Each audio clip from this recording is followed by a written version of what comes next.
Polk County is a long ways from the Deep South, but there is a history of slavery here in Polk County that not many people know much about. Nathaniel Ford and his family came to Oregon in 1844 from Missouri.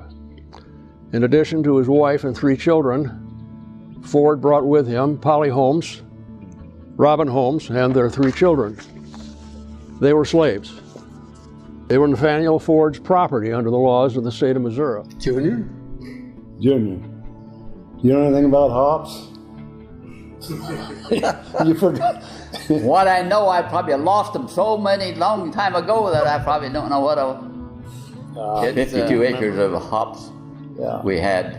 Anyway, that Robert Jr., he lived out by Hopville. Ovid Long, he's the old big farmer. Farm across the river. You bought the old Dockenberg place? Yeah, that and the Pope. Yeah. No, I rented 600 acres besides that. Oh, wow. Yeah. So we ran 1,000 acres at the last sale. Did you farm any hops over there over at Daltonburg across the river? Them all out. Yeah. But you had 300 or 400 acres of pole beans. You hired Spanish people then, didn't you? We're the ones that brought them in.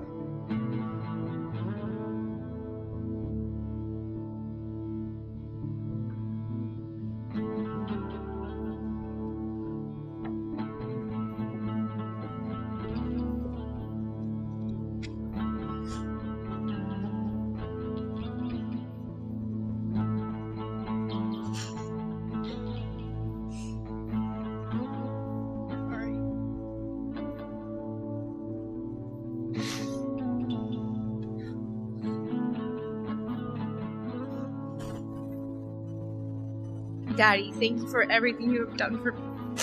I wouldn't be the person I am today if it wasn't for you. I wish you were still here for me, but I don't want to be selfish and make you go through that pain again. You were my favorite coach, even though you picked on me the most.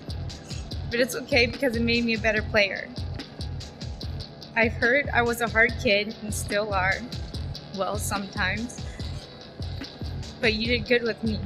You were the best dad I could ever ask for. I remember when we were in the car together, we'd always play our favorite song. Even though it wasn't good for me to hear, I loved it. And you would always sing it to me, even though you didn't sing that well.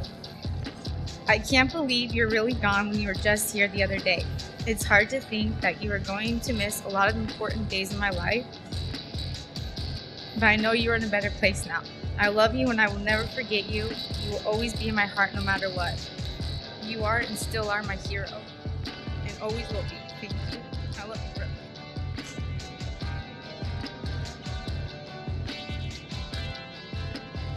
Okay, I'm Nancy Lodge. I was born Nancy Streschley in Oxnard, California, and grew up until I was a teenager in the San Joaquin Valley in California. It's the Central Valley in a little town called Corcoran, much smaller than Independence. Probably about born in 1898 and was a real turn-of-the-century type of gentleman, just a wonderful, wonderful man.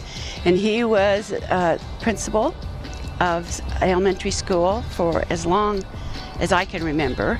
And my mother was a school teacher, first grade school teacher. And when Dad retired, she was younger than Dad, so he saw when Dad retired to have me sign up to be city councilor.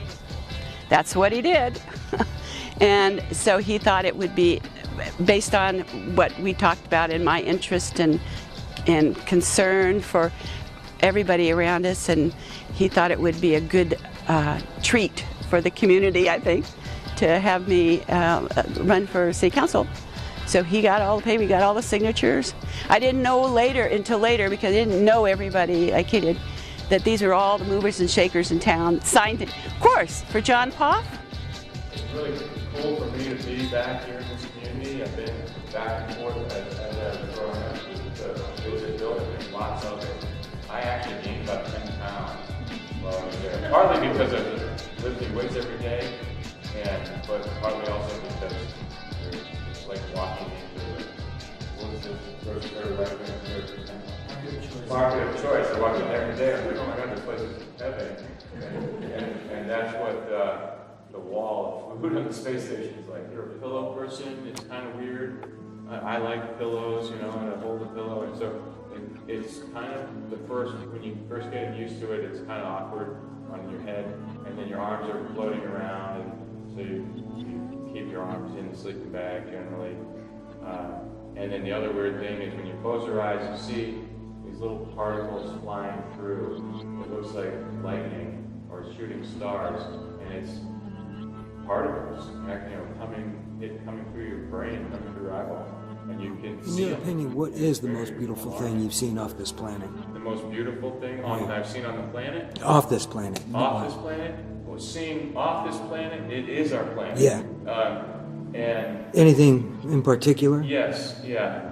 I really enjoy. Different people have different things, whatever your personal tastes are. For me, it was seeing the coastlines and where rivers come out into the oceans. It was fascinating for me to see just how far the impact of a river goes out into bodies of water, and then how you could see where like a river snakes around.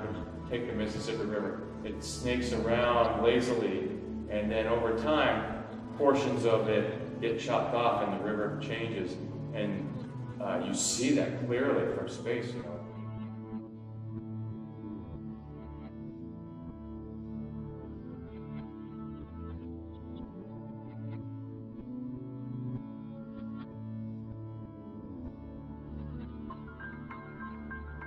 Last summer, we spent 4 days learning about art in the Ash Creek Arts Center's Enchanted Gardens Summer Art Camp.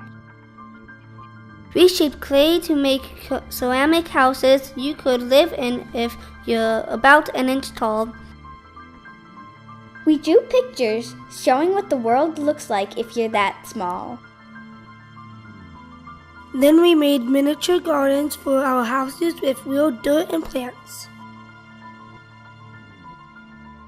Studies show that kids who learn about art get better at math, reading and writing, and critical thinking too.